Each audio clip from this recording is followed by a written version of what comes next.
On a January morning in 2007, inside a hospital in Berlin, doctors wheeled a 3,000-year-old queen into a CT scanner. Not a patient, a statue. The most famous face in ancient Egypt, sealed behind bulletproof glass for over 80 years, was placed into the same machine used to hunt for tumors and fractures in the human body. Within minutes, the scan revealed something that should not have been possible. Underneath the flawless, symmetrical face the entire world recognized, there was a second face.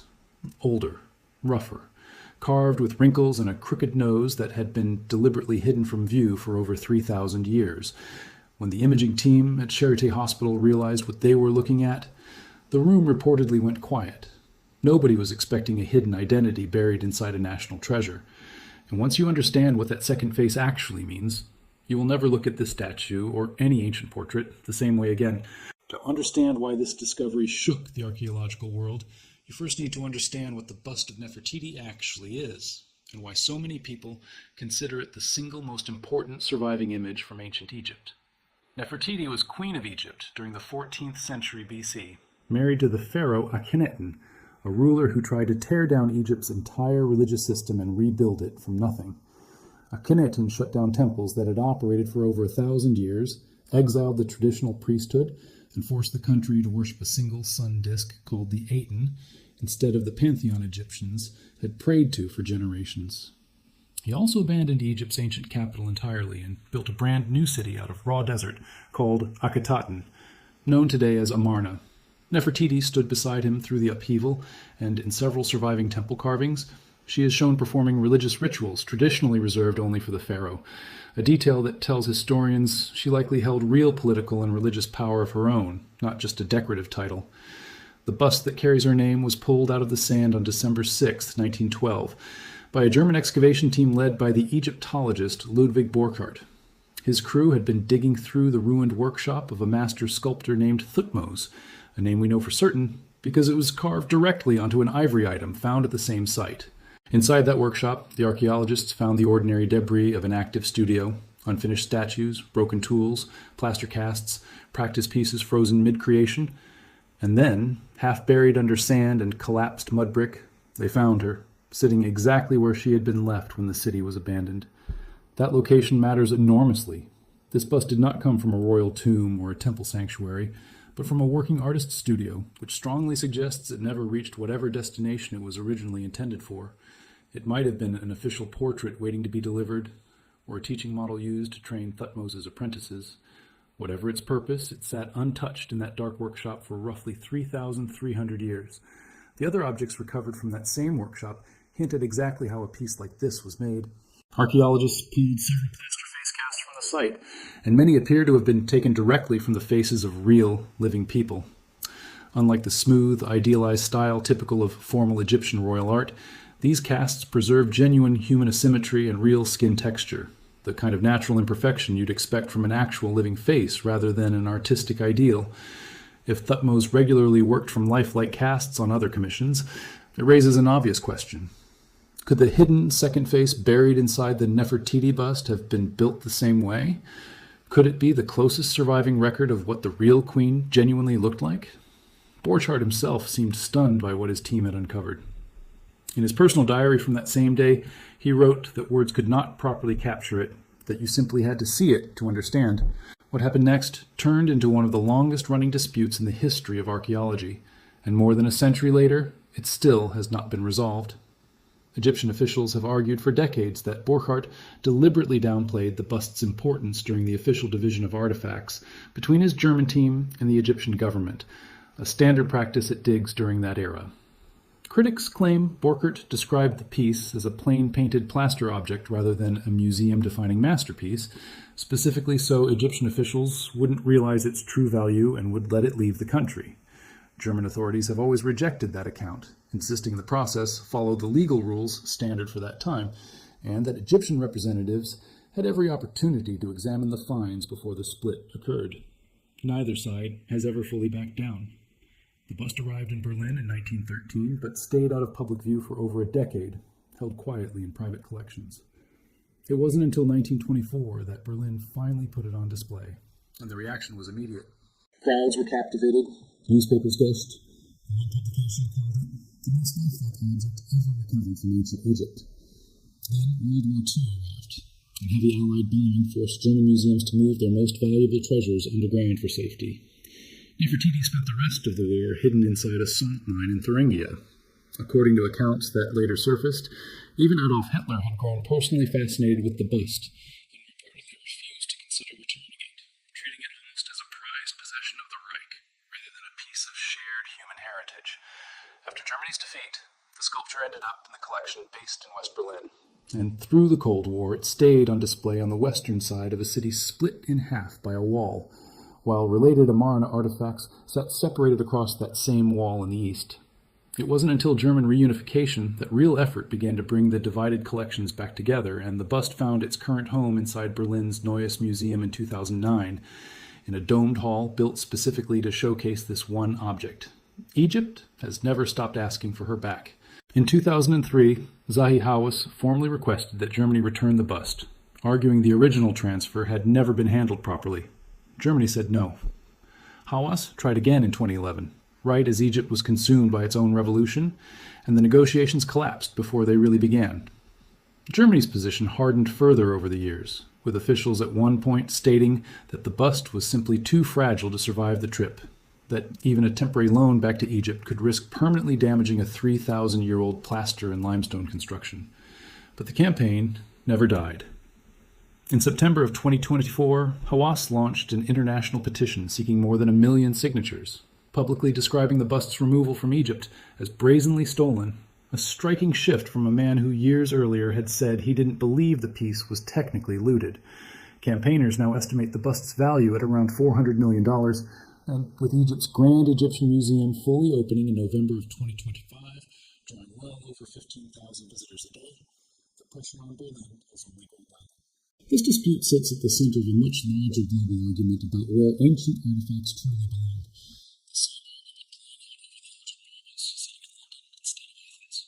But the ownership fight, as heated as it is near the strangest part of the story. That distinction belongs entirely to what was hiding inside the sculpture itself. Long before the famous 2007 scan, researchers had already tried once to look beneath the surface.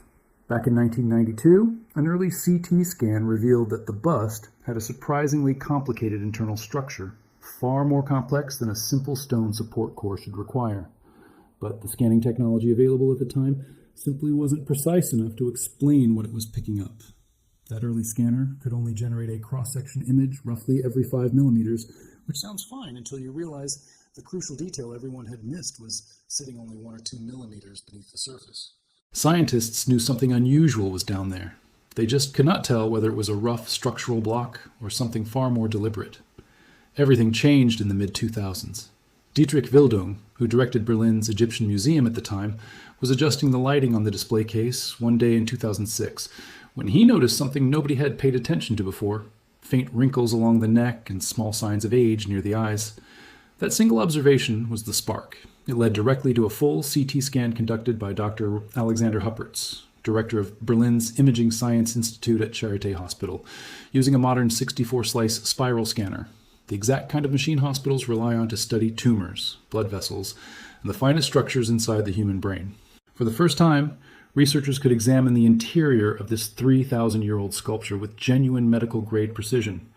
And as the images built up layer by layer on the screen, the team realized they were staring at something nobody had expected to find. To understand why the results were so shocking, you need to understand exactly how a sculpture like this was physically constructed in the first place. Thutmose worked using a 2-stage technique common for high-status portraiture during this period. First, he carved a solid core directly out of limestone, roughing out the basic structure of the skull, the face, and the neck. Then, over that stone foundation, he applied layers of stucco, a plaster-like material made from gypsum that could be smoothed, shaped, and refined in ways raw limestone simply couldn't allow. This two-material approach gave sculptors enormous creative control. They could block out the underlying structure in solid, unforgiving stone, then spend as much time as necessary perfecting the outer stucco layer separately, softening a line here, adjusting a curve there without ever needing to recarve the stone underneath. Think of it like a modern sculptor building an armature first and layering clay on top, except in this case, the hidden internal layer wasn't just a rough scaffold. It was already a complete, fully detailed portrait in its own right, carved with the same level of care as the face everyone was meant to see. And that is precisely what nobody expected the scan to reveal. The limestone core wasn't a rough, anonymous block holding the outer shell together. It was a complete, carefully carved sculpture in its own right. The eyes, the nose, the mouth, the cheekbones, the neck, every feature had been shaped with the same skill as the famous face on display. This wasn't an abandoned rough draft. It was a finished, detailed portrait, deliberately buried underneath a second, different portrait. And here is where the story turns genuinely strange. When researchers compared the hidden inner face to the one the whole world knows, the two were not identical, and the differences were far too specific and far too consistent to be simple erosion or random chance. They looked intentional, as though someone had made a conscious decision to transform one face into another. The changes researchers documented were small but remarkably telling. The hidden limestone face carries faint creases at the corners of the mouth, subtle lines suggesting either natural aging or genuine human expression. On the outer face, those lines are completely gone, smoothed away entirely by the stucco layer applied on top. The nose tells a nearly identical story. Underneath, the limestone carving has a small bump running along the bridge, a very natural, very human detail. On the surface the world sees today, that bump has vanished, replaced by a perfectly straight, idealized line. Even the cheekbones were adjusted, built up and reshaped in the outer layer to appear higher and sharper than what the stone underneath actually shows. The CT data revealed something else, too. The stucco coating over the limestone core is not evenly applied. It's noticeably thicker in some areas and thinner in others, which tells researchers this was never a simple uniform coat of plaster, smoothed on for protection. The sculptor was actively reshaping specific individual features, one deliberate adjustment at a time. Zahi Hawass, who led part of the scanning analysis, described the outcome bluntly, saying the sculpture essentially contains two slightly different faces, and that studying the internal layers gave researchers rare insight into exactly how the piece had been constructed over 3,000 years earlier. The mainstream explanation offered by Egyptologists who reviewed the findings is fairly grounded. In this reading, Thutmose likely carved a realistic portrait into the limestone first, capturing natural features and possibly even authentic signs of age. Then, working in stucco on top of that stone foundation, he refined and adjusted specific details, smoothing wrinkles, straightening the nose, lifting the cheekbones, bringing the final image closer to the artistic beauty standards expected during that period. If that explanation holds, the famous face, recognized around the world, is not a straightforward, honest portrait at all. It is a refined, polished, edited version of one. And that raises a genuinely bigger question, because the era Nefertiti lived through, known today as the Amarna period, roughly 1353 to 1336 BC, is actually remembered by historians as a period that pushed Egyptian art toward more realism, not away from it. Compared to the rigid, formal style Egypt had followed for centuries beforehand, Amarna art feels surprisingly human. Royal family members are shown embracing, playing, showing open affection, things almost never depicted in earlier Egyptian royal art. Children are drawn with soft, rounded proportions that genuinely resemble real children. Akhenaten himself is famously depicted with an unusually long face, a narrow frame, and features historians still argue over today, some believing it reflects deliberate religious symbolism, others suspecting it might reflect something closer to his actual physical condition. Either way, the broader artistic movement of the period leaned towards showing real human detail rather than hiding it, which makes the Nefertiti bust unusually strange by comparison. It occupies a bizarre middle ground, in some ways one of the most lifelike sculptures the period ever produced, and in other ways one of the most idealized objects ancient Egypt ever created. The outer face is almost impossibly smooth and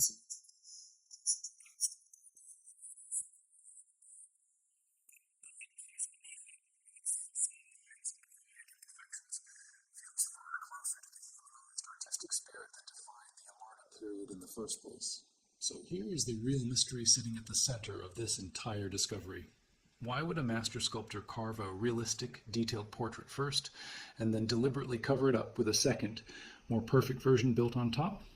One straightforward explanation is that this was simply standard studio practice for the time, an ordinary adjustment made to match accepted royal beauty standards. Nothing more dramatic than that. But not every researcher stops there. Since the scan results were published, some historians have floated a far bolder theory, that the hidden limestone face might actually be closer to how Nefertiti genuinely looked as she aged, and that her real natural features were quietly softened and idealized before ever being presented to the public. If that theory holds up, this bust could be one of the oldest known examples in human history of a ruler's public image being deliberately managed and enhanced, thousands of years before anything resembling a modern photograph or magazine cover ever existed. Since those scan results became public, scholars have kept arguing about what the two faces really mean, and over time that argument has quietly turned into a surprisingly modern question. Was Nefertiti's public image carefully managed and shaped the same way a modern public figure's image gets managed today? Was the outer face intentionally designed to present a younger, more idealized version of the queen than the one originally carved into the stone underneath? A number of historians genuinely believe exactly that. They point out that royal Egyptian art was never really meant to function as an honest, literal portrait. Images of pharaohs and queens existed to project power, beauty, and divine authority to the public, and literal physical accuracy was often the least important part of the job. Seen through that lens, the outer face stops being just a sculpture and starts looking like an early political tool. The hidden limestone layer represents the real woman underneath. The polished, perfected exterior represents the image the royal court actively chose to present to the world. But not everyone agrees with that dramatic reading. Other researchers argue the differences between the two faces, while genuinely interesting, might simply be too subtle to support a full theory about deliberate image control. In their view, the differences could just be the natural result of switching between two very different materials during construction. Carving limestone and shaping stucco are not remotely the same artistic process. Limestone naturally produces a slightly textured, imperfect surface, while stucco allows an artist to create much smoother transitions and softer, more refined contours. So what looks like intentional image manipulation from one angle might simply be the normal expected finishing stage of any sculpture made this way, viewed from another angle. Under that interpretation, Thutmose wasn't crafting royal propaganda at all. He was simply completing a piece of art the way any skilled sculptor working in his era would. Whichever explanation you find more convincing, this discovery drags up a much bigger question that historians still cannot fully answer. How much do we genuinely know about Nefertiti as an actual living person? The honest answer is surprisingly little. No diary survives. No personal letters written in her own hand have ever been found. No first-hand written account describing her personality, her daily life, or how she actually thought and felt has survived anywhere in the historical record. Almost everything we think we know about her comes filtered entirely through images, statues, temple carvings, and official royal artwork commissioned to serve the state. And out of every surviving image, none has shaped the modern world's mental picture of Nefertiti more than this single bust. For over a century, it has quietly defined how the entire world imagines her. But if the face on the outside really was intentionally refined and altered from the portrait carved beneath it, then the very image that became her global identity might also be the version least faithful to how she actually looked. The wider artistic style of the Amarna period only adds more layers to the puzzle.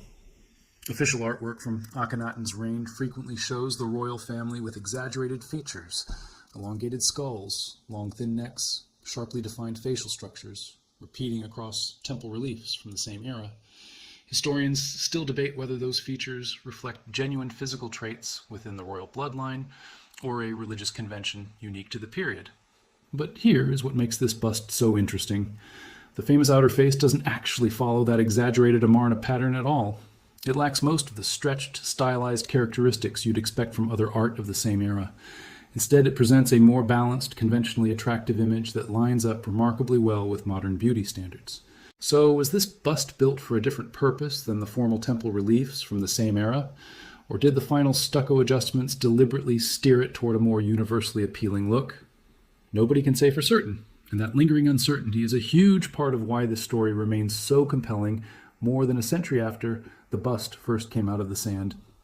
After years of scanning, study, and heated academic argument, we're left holding a genuinely strange contradiction. In one sense, we probably know more physical detail about this single face than almost any other face to survive from the ancient world.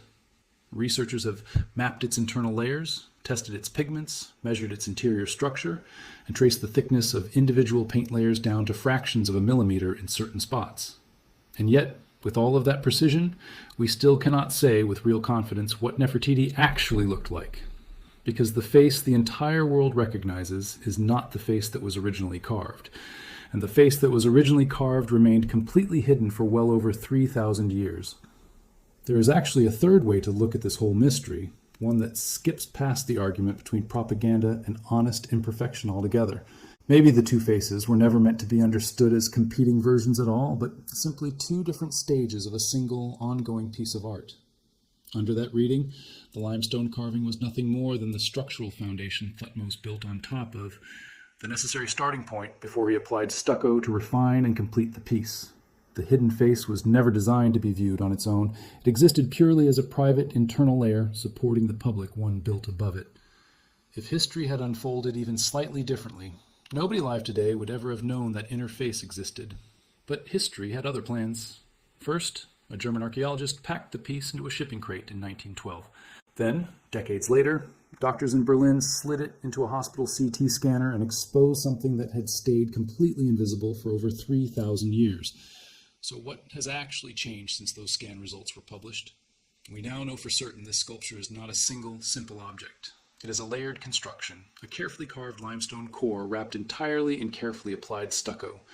We know a complete second portrait exists, hidden underneath the famous surface the world recognizes, a fully realized face carrying deliberate, specific differences from the one on public display. And we know the sculptor, almost certainly Thutmose himself, intentionally reshaped particular features between that inner version and the outer one presented to history. That intentional choice might genuinely be the single most fascinating detail buried anywhere in this entire story. It turns a 3,000-year-old sculpture into something that feels startlingly modern, a quiet reminder that the gap between how someone actually looks and how they choose to be seen by the world is not a new problem at all. It might be one of the oldest problems there is. Think about how strange that really is. We live in an era obsessed with the idea that photographs and digitally edited images can quietly reshape how a person is remembered by history. And we tend to treat that as a distinctly modern anxiety, unique to smartphones and social media feeds. But 3,300 years ago, a royal sculptor working in a mud brick studio in the middle of the Egyptian desert was apparently doing something remarkably similar, carving one honest version of a queen's face, then deliberately building a second, more idealized version directly on top of it for the entire world to see instead. The tools were different, limestone and gypsum instead of pixels and editing software, but the underlying instinct that a polished, perfected image should be the one presented to the public appears to be exactly the same. That continuity, stretching across more than 3,000 years, is one of the most striking parts of this entire discovery, and it's easy to miss if you focus only on the archaeology. It also changes how you should look at every other flawless ancient statue or carved royal portrait you've ever seen. If a queen, as heavily documented as Nefertiti, could carry a hidden, unrefined version of her own face for 3,000 years without a single person knowing, how many other ancient portraits are quietly doing the same thing right now, sitting in museum halls around the world, never scanned closely enough to reveal it? Most ancient sculptures have never been examined with anything close to the precision Huppert's and his team applied to this one piece back in 2007, which means the Nefertiti bust might not be a rare exception at all. It might simply be the first one we happen to catch. And the story is still unfinished, with the Grand Egyptian Museum now fully open and Hawass's petition still gathering momentum. The pressure on Berlin to justify keeping the bust may only intensify in the years ahead. Whether that pressure ever actually moves the sculpture back to Cairo remains completely unknown. What is certain is that hundreds of thousands of visitors will keep walking past that glass case every